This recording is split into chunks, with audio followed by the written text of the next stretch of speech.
केंद्रीय आरोग्य मंत्री मनसुख मांडवीय आज देशातल्या आरोग्य क्षेत्रातली सज्जता आणि उपलब्ध सोयीसुविधांचा आढावा घेणार आहेत।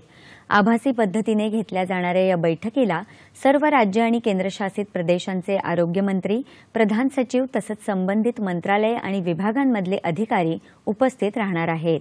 देशातल्या काही राज्यांमध्ये कोविडच्या रुग्णसंख्येत थोडीशी वाढ झाल्याच्या पार्श्वभूमीवर केंद्र सरकारने राज्य आणि केंद्रशासित प्रदेशांना नुकतीच मार्गदर्शक तत्त्व जारी केली असून सतर्क राहण्याचं आवाहन केलं होतं।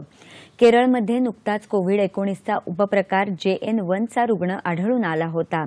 याची दखल घेत नागरिकांनी घाबरून जाण्याची गरज नाही, मात्र कोविड विषयक परिस्थितीबाबत सतत दक्ष राहावं असं यात म्हटलं आहे।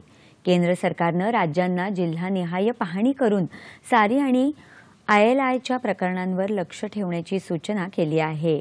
RT-PCR चाचण्या करण्याचं आणि पॉझिटिव्ह नमुन्यांचं जीनोम सिक्वेन्सिंग करण्याचं आवाहन आरोग्य मंत्रालयाने राज्यांना केलं आहे।